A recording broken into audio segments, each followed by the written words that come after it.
ya Imana ishimwe cyane ko iduhaye uyu mwanya tuganire. Igice cya gatatu part 3 y'Itangiriro ibice 27. Umutwe uravuga ngo Yakobo ahabwa umugisha na se. Twakira imbabazi zawe data, twakira imbaraga zawe, twakira umugisha wawe mu Yesu Kristo wacu. Amen. Twakoresheje kugira ngo tubanize ibyo tugomba gukora isi yose niba n'imirimo myiza gukora twese tubibaze mu Yesu Kristo wacu. Amen. Umutwe uravuga ngo Yakobo ahabwa umugisha na se. Twavuze twatuma turatanga ibigereranyo bibiri.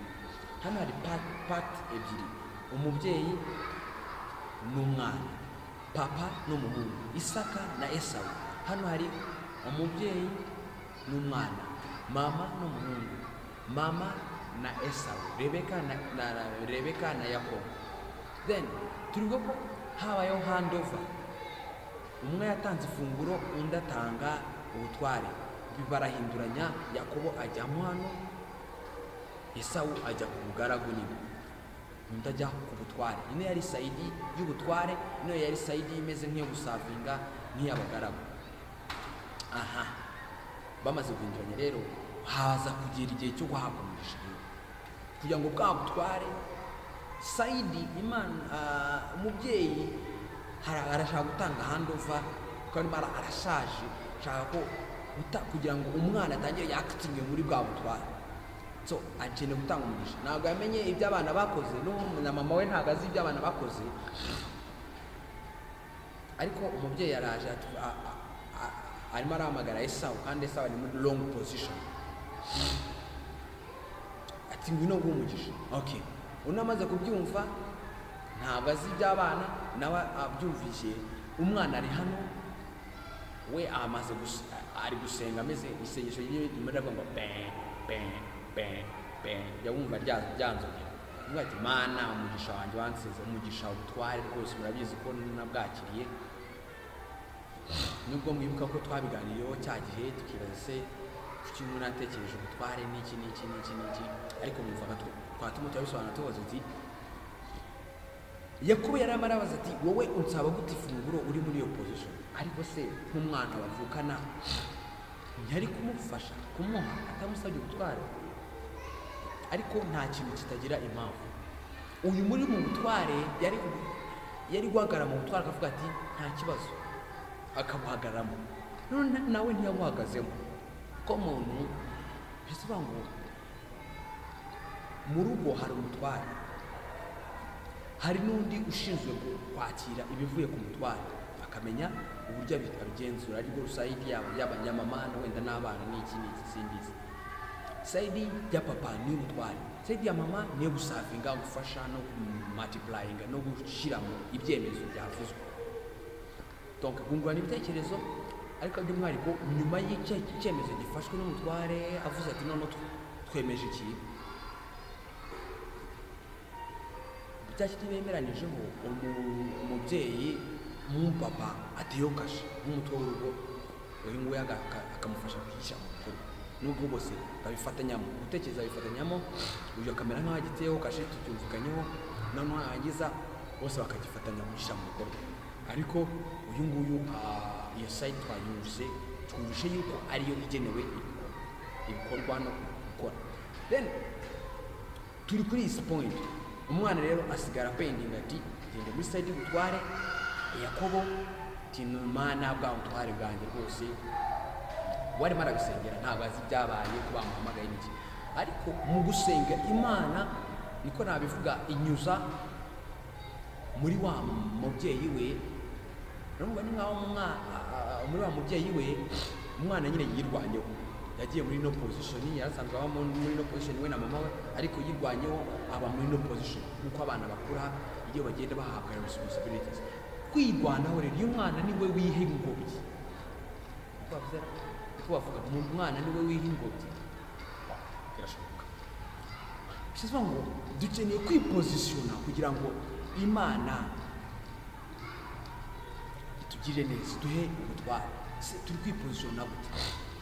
Yipositiona mu mwanya w'ubutware, yirwanyeho noneho sasa mu isengesho rye turimo ndabyita ko ari isengesho akomeje gurekrama ubutware bwe noneho iryo sengesho Imana iraryumva ko Bibiliya iratubwira ngo nakunze Yakobo Esawu ndamwanga. Urumva umuntu wari ufite ubutware arabutanze arabutesha agaciro, Imana ntabwo yamukunda. Iravuga ati noneho sasa akiri ubutware rero iti tuza muri babiganiraho umubyeyi yabyumva Rebeka arangije ahita aza none abera igisubizo Yakobo akivuze izi nzira binyuzemo ashaka umugisha yarimo arazirekera mu mugisha ariko izi nzira twatumwe turazisobanura mu gice cyatambutse. Izi nzira ngiye bambare ibiki zacyo ko mbwira kwakira umugisha ninge natari nge bahamagaye biragenda bite. Ati wowe genda gusa risk. Mujye dukora dukeneye gufata risk. Natinze ngeze gutinda gusobanura ikintu cya risk. Abantu bo hanze aha badakijijwe bazi gufata risk bakajya muri business bakavuga ngo n'indege zirashya bagashora. Ubwo twize muri business ngo umuntu udafata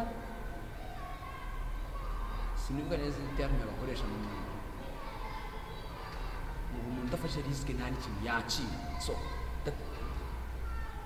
dukeneye risk tuvuga ni ukwizera kavuga ati ndagiye. Umubyeyi rero abimufashijemo, umubyeyi w'inkoramutima. Hari abantu Imana iduha batuba hafi bo kugira ngo badufashe kugera ku masezerano yacu. Dukeneye abantu b'umumaro, twakira abantu b'umumaro mu izina rya Yesu. Abantu batuba hafi nubwo ibintu bikomeye bigoye nk'uko nyine umubyeyi ni mama n'umuhungu arimo arerekera mu mugisha, mama yumvisha amakuru aje kumufasha iki ambara nka cyoya n'iki uzana iki tugende umwana iki afite ubwoba n'iki ariko tugende twirengagije ibindi turimo turareba ibyo bakoze.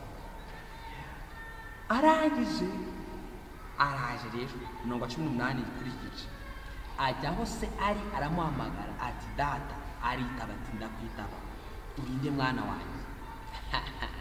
Yakobo yageze. Yakobo asubiza ese ati ndi imfura yawe Esawu mpoze ibyo wantegetse ndakwinginze by'ukurye ku muhigo wanjye kugira ngo umpeshe umugisha.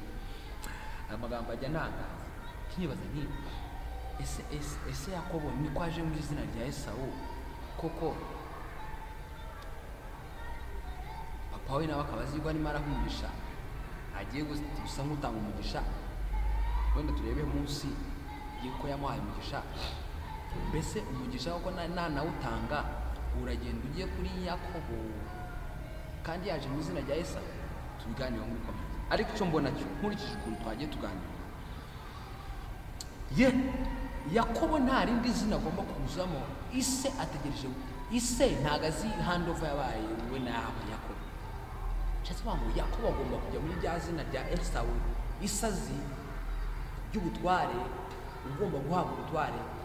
We arabizi ko ari we ko bakonze handover ni we n'ubizi wakeneye kwizera ko bakoze handover agahagarara muri rya zina rya Esawu. Mama we twibuze ko yamufashije kwizera. Yavuze ati yabyoroheje agatereka umuvumo abari tuzajya yabyoroheje. Iyo Imana iduhaye abantu badufasha koroshya ibintu twibaza nk'ibintu bikomeye twumva ko hari abantu partners. Iyo urugendo udafite umuntu ufatanije, udafite abantu ufatanije biragoye. Tazolema iki gice cyarantangaje numvise ari igice gikomeye cyane kirimo amasomo akomeye. Urumva ibintu bitwitse tuzoze dusoma ariko harimo ibintu bikomeye byo mu buzima bwacu bwa buri munsi. Urabona ibintu biri mu uyu muryango ni ibintu bikomeye cyane. Tezala ubuzima bushakitara. Ese turi gusenga dute? Ese abafitanye uko bwawe ni abahe? Mbere ikintu kizakwereka ko Imana iri kumugisha cyangwa se yaje kukugororera ni uko izatangira guha abantu. Nutangira kubona igwaye abantu uzamenye ko yakugororera. Nutangira kubura abantu imiryango yawe kuvaho ibiki ukabona nta muntu ufite, umenye ko iryo ni ishuri. Ukeneye kwinjira ukaba inshuti n'Imana kuko niyo yonyine wice itagidusiga. kugira ngo iryo shuri umenye ukuntu bigendamo. Nzi ko abantu bose b'Imana nasomye n'ibiki, ikintu cyo kuba bonyine barakigize cyane, agasigara wenyine. Mose yarakigize, yagiye mu butayu n'iki gutyo, ariko nanone Imana igenda ishyiramo imiyaga. Ntabwo mu ishuri Imana ngo hari abajya bavuga ngo nyine idukaranga idufundikiye kugira ngo batatubona, ikazadufungura nyine tumeze neza, dufite impumuro nziza, ikajya ngo none itugaragura ngo kuko tudashiriye. Iyo miyaga rero ikajya igenda imenamo amazi, yani tuba gushyiramo imiyaga. Nuko bimeze. Iki gice rero Imana kirimo cyane inyigisho bikomeye cyane, ikintu twinshi n'Imana. Nuni Imana rero igenda ibashyiramo imiyaga, ikagira Mose mu butayu, bikaba ngombwa ko ndimo ndavuga cyagiye avuye muri Egiputa arumva agiye mu ishuri. Iri mushyiramo imiyaga, ituma umuryango, nuko nubwo yari ari mu butayu yamuhaye umuryango. Uwo muryango nyine umera nkaho ari wo woroheje, iza kumuhamagara nyuma rero kugira ngo mu gihe gikwiriye. Hari n'abandi tumenye yuko nubwo ari ishuri tuzabananamo n'Imana. Yewe ndi gusoza amashuri ya universite mu wa 4, ndi kuyasoza numva nari ndi muri semester ya 2, twiga semester ebyiri. Semester ya 2 rero nibwo Imana yagize ikirambira iti, yabwiye ibintu nka bingahe muri ibyo bintu, bimwe bitangira gusohora nkiri ku ishuri, ibindi irambwira ati ugiye kuzanyura mu bintu bikomeye, ngo nzemera ko bikugeraho, ngo ariko uzabivamo neza.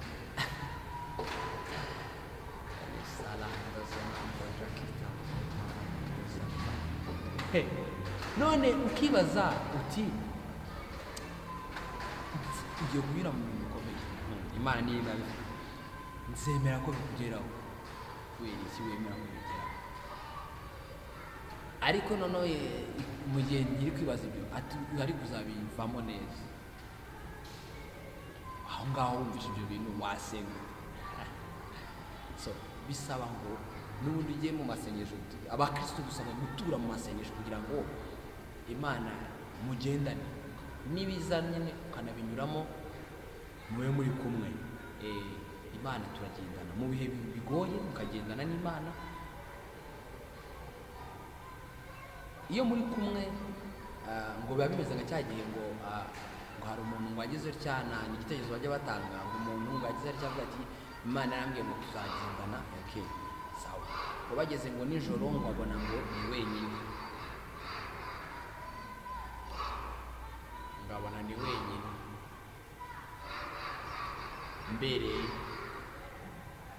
Mbere niba yaragendaga abona igicucucucu,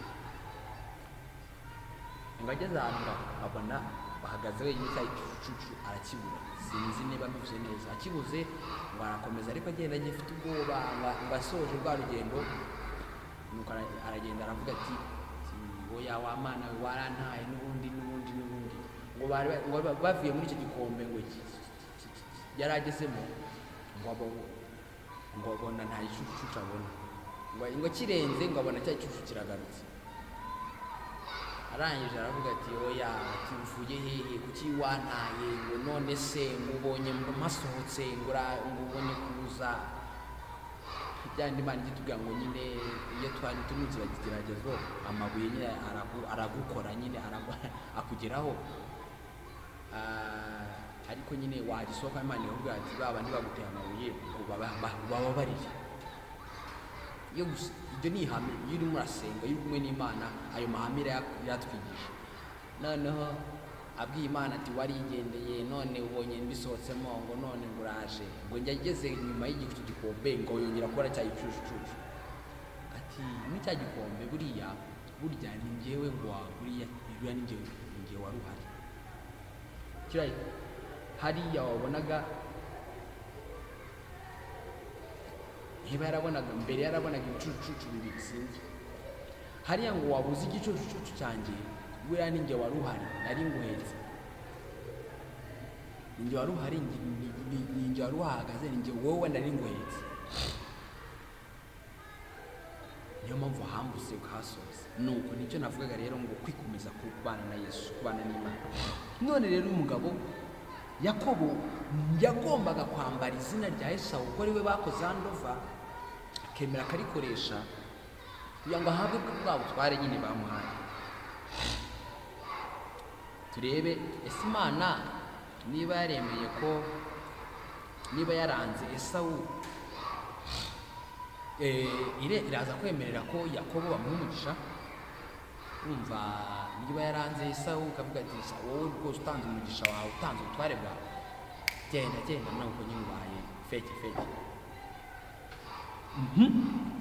Uwagize ubwenge rero araje. Isaka abaza mwana bati 20, niki kiwukubonesheje vuba utyo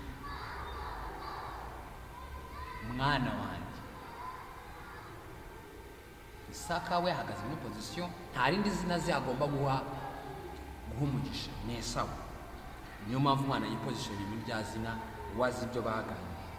Nawe mama we nawe asigaye asenga hariya hirya mu mwanya we. Aramusubiza ati, nuko Uwiteka Imana yawe impaye ishya. Okay, Imana impaye ishya. Imana yawe, navuze Imana yawe impaye ishya. Imana yawe nyine usenga, umva nawe abona hari amaterme tekinike meza cyane. Kubaha, umva icyubahiro arakimuhaye. Imana yawe irakora, umva amwerekejeho rwose ibintu byose, ati ibintu byawe rega birakora. Niwe wahagurutse gutanga umugisha, niwe watumyeho ngo tugutekere. So ibyifuzo byawe bigomba kugerwaho kuko usenga Imana ikora. Kandi rero Imana yawe yakoze, niyo yankoresheje, niyo yabanye nanjye. Ndibuka ko n'umugaragu wa Isaka, aho Aburahamu yatumye umugaragu we gusaba umugeni, yagezeyo uwo mugaragu arasenga ati, Imana ya data buja Aburahamu, niba uhaye umugisha umugaragu wawe Aburahamu, niba umuhaye umugisha, bana nanjye mbonere umuhungu we umugeni. Umva asenze Imana yase, donc wa wundi wamutumye. Uyu nawe aravuga ati, Imana yawe rero uwo nyine yabonye umugeni, ari wowe nguyu ba Rebeka babashaka umubyeyi wabo. None rero n'uyu Imana yawe yumvisha icyifuzo cyawe, niyo mpamvu bibonye vuba. Hari amaterme dukeneye, donc muri bino bituma byoroshya akazi, bituma umubyeyi atangira korohera. Katwumve rero, donc iyo yumvisha umushize mu mwanya we, dukeneye kugira ngo abantu tubashyire muri pozisiyo zabo zikwiriye. Abantu bakeneye kubaha, cyubahiro. Iyo umwubashye ibintu biroroha, serivisi aguha ziroroha. Hari ibintu twirengagiza kandi ariho natwe ibintu ibyo tubikomeje birakomera. Agiye biba ngombwa ko ibintu bikomera, ariko akenshi ibintu bigomba koroha. Isaka rero abwira Yakobo ati, mwana wanjye igira hino rero, ndakwinginze ngukorakore menye yuko uri umwana wanjye Esawu koko cyangwa ko utari we. Umubyeyi ntabwo abona, noneho yabikoze neza nyine abitekereje atakibona, kugira ngo wa mwana Yakobo uhagaze hano arimo arapendinga avuga ngo bam bam bam bam, asaba wa bwa butware yarwaniye kugira ngo azaze mu gihe gikwiriye umubyeyi atakibona, kuko nbanza bitari kuvamo. Noneho nyine Imana nyine amasengesho yacu irayumva. Noneho rero araje, ubwo Esawu twambaye nk'abamwirengagije kuko nyine yakoze amakosa. Turi kureba umuntu uri kwakitinga nyine muri role ye, icyo agomba gukora, kurwana ishyaka ry'ibyiza. Kuko iyo Esawu abamo arwanisha, ahagarara neza muri pozisiyo ye, ntabwo yari gutanga ubutware bwe, ariko yabuteje agaciro. Ntabwo dufite kwitesha agaciro. Kandi rero hari ikintu gitangaje gikomeye. Ni iki cyadufasha kutitesha agaciro? Ni ugusenga, kubana n'Imana, buriya isengesho gusobanuza Imana urugendo nicyo cyaranze Dawidi ngo nabonye umuntu umeze nk'umutima wanjye wifuza ushaka ninde ni Dawidi niwe ngiye kwimika akaba umwami wowe nawe ukwiye kuguma Sawuli. Dawidi ni iki cyatumye Imana ivuga ngo afite umutima yifuza Imana yifuza nuko yasobanuzaga Imana urugendo. Dukeneye gusobanuza Imana urugendo mbere yo kwinjira mu rugendo. Ibyo bintu Imana irabikunda cyane, nicyo kivuga ngo mubingeragereshe, mungerageze gusa, munyizere. Kwizera Imana no kwigerageza. Iyo twihanganye bishatse ngo turayitegereje, bishatse ngo turayizeye. Ibintu kwizera Imana kurimo ibintu byinshi. Ziriya mbuto z'umuga zose zirimo kwizera Imana. Nimwemera mukizera, niki kiranga ko twizeye Imana? Ntabwo ari kuvuga ngo natuye Imana ndakwizeye, hoya biradusenga ngo ndakwizeye, hoya in action, mu bikorwa nibyo bigaragaza ko twizeye Imana. Nuko Imana ikeneye ko tuyizera, niba ariyo kwizerwa tuyizere. Hari ibintu byinshi rero Satani ko ari mu isi ntabwo azemera ko tuyizera, ariko duca umugozi. Ubwo butware Imana yarabuduhaye. Uri mu isi, hari umuntu yaremye mu isi Imana imuha imurema mu ishusho yayo ngo ase nayo. Ubwo butware yaramuhaye.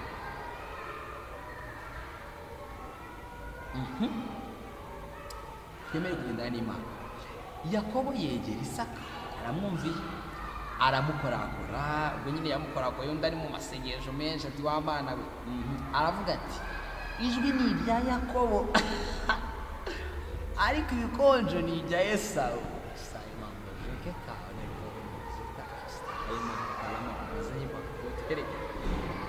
Biratangaje cyane. None niba ijwi ari irya Yakobo, ibikonjo bikaba ibya Esawu, bimeze bite? Ntiyamenya uwo ari we. Urumva kutamenya uwo ari we, katwumva ibyo ari we, kuko ibikonjo bye biriho ubwoya nk'ibya mukuru we Esawu. We twakunje ko yipozishoni mu mwanya we, ariko hano mbese namaze iminsi ndi gutekereza kuri uyu mugabo Yakobo. Byagenze kubera iki yabikoze gutyo? Yakobo yabikoze nk'umwana nyine ni mutoya, ariko birakora. Ubwo yari afite ikintu nyine atumbiriye kubera ubushize nari ndo kwibaza ni kuki yabikoze. Kuki yabwiye mukuru we ngo wese ufite ubutware akashaka kumugurisha ibyo kurya bye? Nahoze ntekereza ko umuntu wari muri position zo guhagarara mu butware bwe ni Esawu. Undi rero yabikoze atazi ko biri mu nakundi, yarabizi ko n'ubundi butware butari ubwe, yarabyiteguye rwose, ariko wakoze ikosa nuko uwo nguwo wabwirengagije. Ubwo rero nanone nase mukunda cyane Yakobo.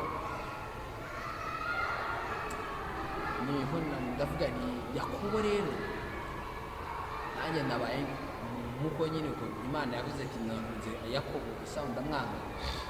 Yakobo abagurisha ifu, aravuga ati rwose ubutware bwawe urabufite, n'ubututsamo bari kubyo kurya wowe ufite ubutware bwose. Ni ukuvuga ngo ni nkawe ari we wakampaye ibyo umpa, ibi byo ibyo urimo ansaba ni wowe wakabimpaye, kuko wowe uhagaze muri position y'ubutware. Ngaho bume noneho ubwo butware nanjye noneho urebe ko atari ni nko kuvuga ngo ngaho bume ubwo butware nanjye, ahubwo noneho ibyo unsaba ujye ubinsaba noneho ndi no muri position y'ubutware. Ariko Mana yanjye, Imana iratangaje. Ubwo nibyo n'imyangaza nyine, nuko ngo ntiyamenye uwo ari we. Aha niho hansi isa rero, ibikonjo ni bya mukuru we Esawu, nuko ngo amuhesha umugisha.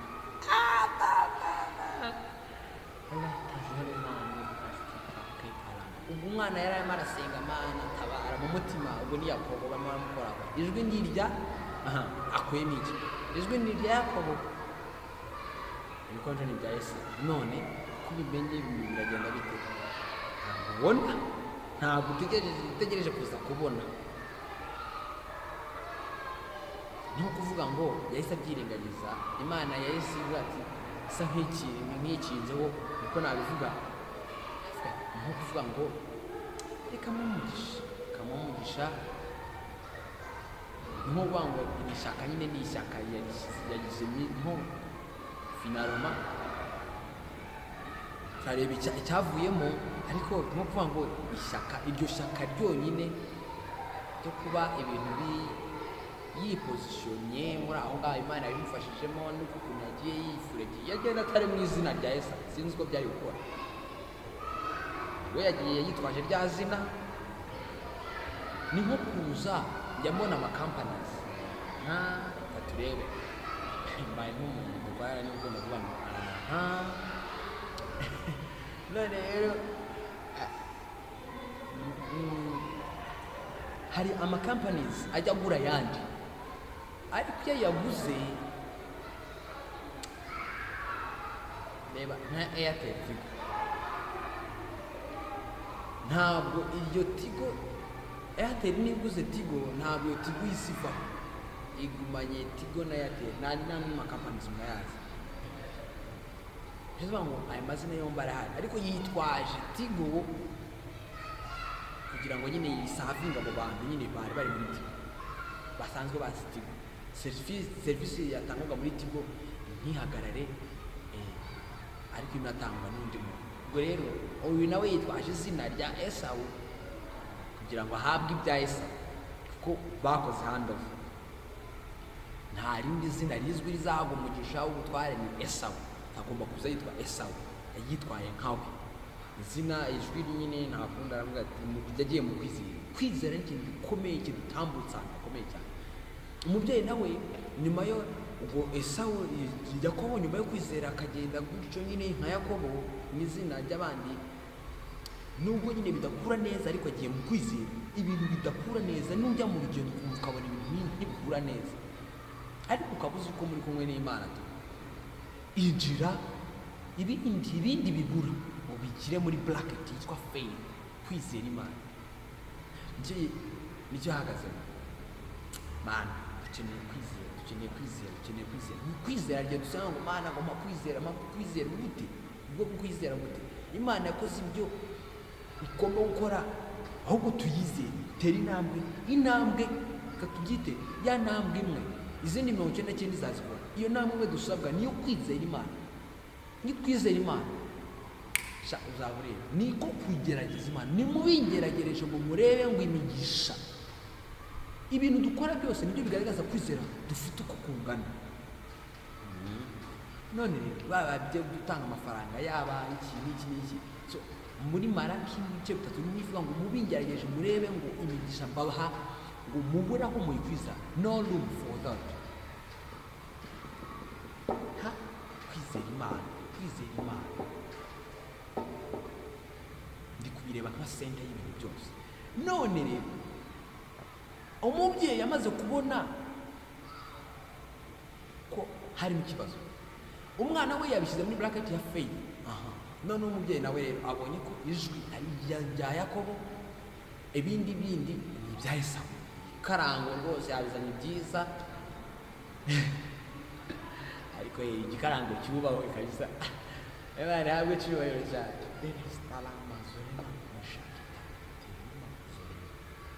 Abantu bakeneye ibintu byiza, icyo kintu nakiza. Abantu bakeneye ko tubaha ibintu byiza kugira ngo tubakureho ikintu. Ntabwo tuzazana iyo ntego kugira ngo tubakure ikintu runaka precise, dushobora kuba turi ku kimanshoninga kuba uyu muntu mukeneye iki kintu,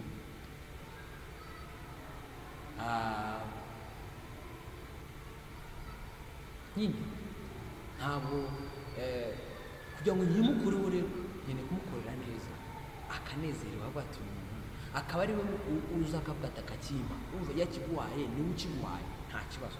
Ushobora kuba ukizi icyo ari buguhe cyangwa utanakizi, umugisha uba wabuze. Icyo tuziko ni uko umugisha uza uri abundant, ari mwinshi cyane kuruta ibyo wabibye. Kubiba rero ibintu tubiba ni ibikorwa dukora. Ibi bigira tuba mu Bwiriza ibice 11 numva ngo nyanyagize imbuto zawe, ntabwo uzizera iyo ari yo. Tera, kora imirimo itandukanye.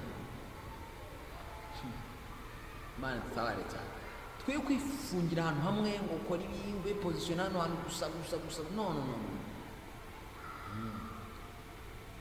kora byinshi kandi ibyo ushobora ariko ukora nyine ukabyubahiriza, ushobora gukora ukabikora neza hamwe n'Imana buriya yavuze ngo hamwe n'Imana nuko nyine hamwe n'Imana gusenga Imana ikaduha igitekerezo. Hari abo tujya tuganira kuvanasizo ngo LGod, abandi ngo hamwe n'Imana, nuko nyine hamwe n'Imana, ibintu byose ni hamwe n'Imana. Imana ivuyemo ntibikora. Turi kugana ku musozo w'iki gice, umubyeyi umwana yagize faith, ibindi yabiragije Imana muri faith. None umubyeyi we bimeze bite? Ko abonye hari ikibazo, ijwi rya Yakobo, Esawu, ibindi byose bimeze neza, ariko harimo akantu gasona mu ijwi rya Yakobo. Kubera ijwi rya Yakobo ni nkaho mwebe igiti, ijwi rya Yakobo ni nkaho riri muri rya claiminga umugisha yahawe kera bakoze ahantu, no kuvuga ngo erega nahawe umugisha yewe nanjye wahawe ubutware rwose ngomba kubuhabwa n'ubwanjye, naje rwose data naje hageze akira umpesha umugisha, ninjye wahawe ubutware. Ryambaye rya shusho ya Esawu, ariko riri kuvuga ari Yakobo yahawe ubutware, inkuru iri muri yakurenyinga. Umubyeyi rero ntabitinda, kutabitindaho rero mu kibazo umubyeyi yahita yibaza ati ese ibi ni ibiki? Bibiliya iratugaragaza, ntabwo tuzi ko yabitinzeho ukuntu bingana, ariko biratwereka ko ngo atamenye uwo ari we, ariko ngo ahita amuhesha umugisha. Ngo aramubaza ati uri umwana wanjye se koko? Esawu koko? Aramusubiza ati ndiwe.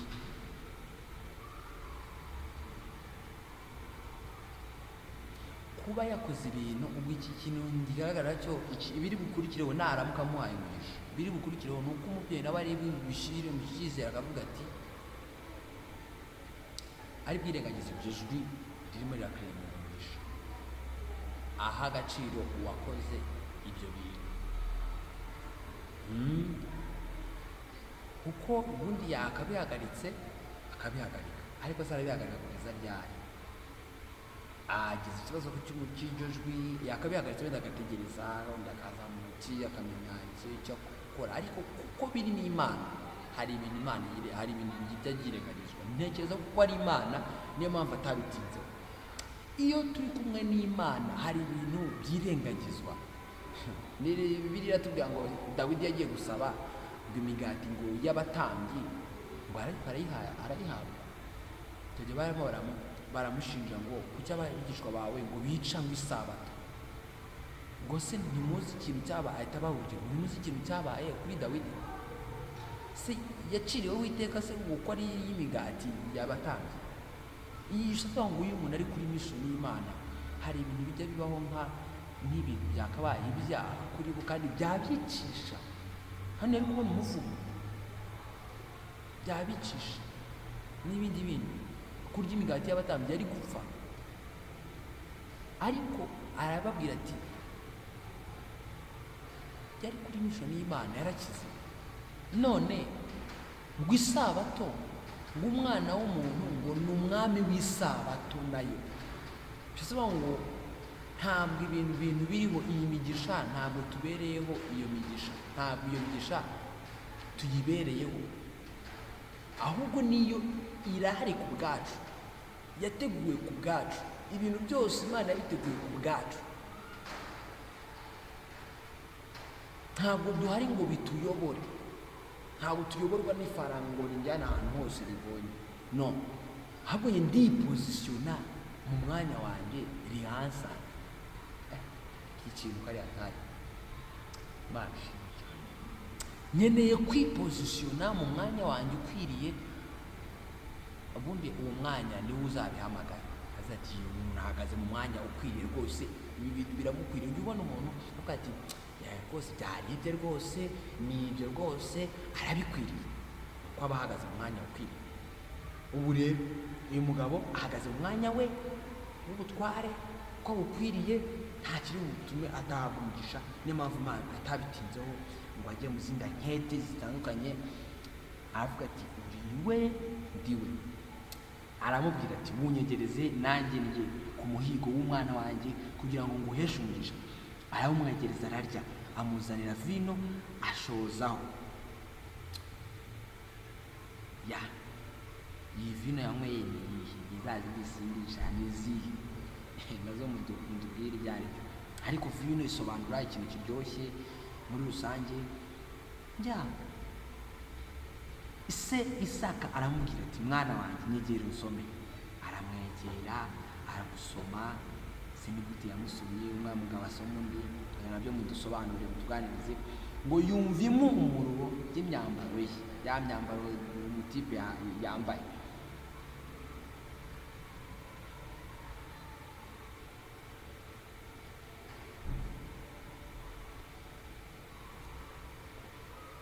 Noneho ngo amuhesha umugisha ati impumuro y'umwana wanjye imeze nk'iyo umurima Uwiteka yahaye umugisha. Niyahereye wamuha umugisha, yanezerewe, yariye, yumvise na ya mpumuro umuvandimwe yambaye, yayamyewe imyenda. Nuko Imana iguhe ku kime kiva mu ijuru, tangira umugisha no ku mwero w'ubutaka, hazabura imvura, ubutaka rwose umutaka buzamwerera ibyo kurya, n'imyaka y'impeke myinshi. Imyaka y'impeke murayizi, ibintu bivamo ganza ari ingano, muzi ko havamo imikati, na vino nyinshi. Imyaka y'impeke, iby'umwero w'ubutaka, vino nyinshi isobanuye umunezero n'ibyiza, ibiryohereye byiza byinshi byinshi. Bamara binha Yakobo amoko agukorere nyuma yo kumuha ibintu byiza, abumutwara amahanga kwikubita imbere, rwose uyobore kabisa, utware bene so. Bose batware. Ubu ndi kureba Yesu ahantu ari, aramutse arimo arabyumva. Bene nyoko bakwikubita imbere, umva ko bose yabamugabije. Uzi uwo musubigisha ari guha Esawu, uzakuvuma wese avumwe,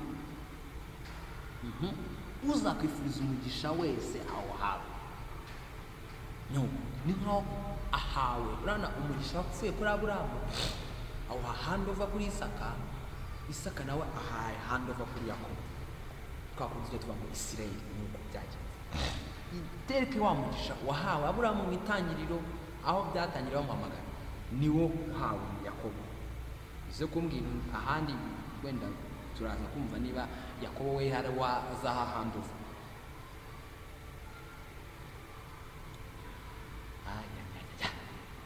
Nuko naho igice cyarangiriye, kadusoze no part 4 ko navuga, turaza kumva ibikurikiraho. Ariko umuntu nyine umugisha arawegukanye, hamwe n'ibintu byinshi bya beningamo bivuga ngo den amazina si yose, nyine nambaye imyambaro y'undi y'uriya muvandimwe wanjye, biragenda bite. Ariko turareba ikivamo, icyo tubonye cyo nuko acakiye umugisha. Ubu nyine yahise nk'umuntu ari muri asegesho menshi, yatangiye kuvamo haye umugisha, ese yumva asubije umwuka kundi nyine umaze iminsi usengera ikintu ukajya kumva hamwe no kwizera, afite ubwoba bwinshi. Hano yari afite ubwoba bwinshi. Iyo dufite kwizera hajya haba harimo ubwoba nyine ukuntu, kubera ko turi mu isi, si ibintu ninjiyemo. Kwizera kubera ko kukwinjiza mu bintu bikomeye. Muribuka ba bantu babaga bari imbere yiwe batambyi, intumwa bazijyanye imbere y'abatambyi, abigishwa ba Yesu, babaga kumvira abantu cyangwa twumvira Imana. Umva babivugaga bari guhagarara ko mu mwanya mwiza hamwe n'Imana, ariko akibaza bari budukubite, bari butwice neza. Ariko bakavuga ati tu hamwe n'Imana twamenye kwiga kugendana n'Imana mu bintu bikomeye byose. Ati icyo turi buguhe nacyo turi kumwe n'Imana, bikomeye cyane. Dukeneye kwiga mu gihe gisa neza. Imana imbere ahangaha harakomeye, hazaca abantu bemera kugendana n'Imana. abantu b'abanyantege nke mu rugendo wumva abo barasigara. Ndibuka abagabo bitwa Saduraka, Meshaki na Abedenego babata mu muriro, baravuga ati nawe Imana itadukiza. Iyi Mana twiringiye ni Imana turayizeye. Kwizera gutuma wemera ko Imana igufata ukuboko, avuga ati wa Mana we ndakira ukuboko kwanjye ufate, niwe nizeye, ukwizera kwanjye niwe ngushizemo wenyine. Ati iyi Mana twizeye nawe itadukiza, nuvuga ngo imfashe ukuboko ariko nawe itankiza. Bishatse kuvuga ngo aravuga ngo nawe itadukiza ngo ntitwakurikiza izo mana zawe. Ni nko kuvuga ngo itanadukijije idushakira ibyiza, twarayizeye idushakira ibyiza gusa. Kumenya ko muri situasiyo yose wanyuramo Imana igushakira ibyiza, umva icyo kintu iyo tukigerageresheje Imana, uzi ibintu yakoze, yayisiza yohereza Yesu mwana w'intama. Nebukadinezari aravuga ati twahizemo abantu batatu nkabonamo bane, uriya kandi wa kane nkabona ndasaba nkubona umwana w'intama w'Imana. Amubonye ati, amumenya ati. Ab'isi bakeneye kumenya Imana nyamana, bizanyura muri twe twakeneye ijambo ry'Imana. Imana ishimwe ku bw'iki parti turimo turiga. Imana turamugisha. Kari muri part 5 izice bizarya Yesu.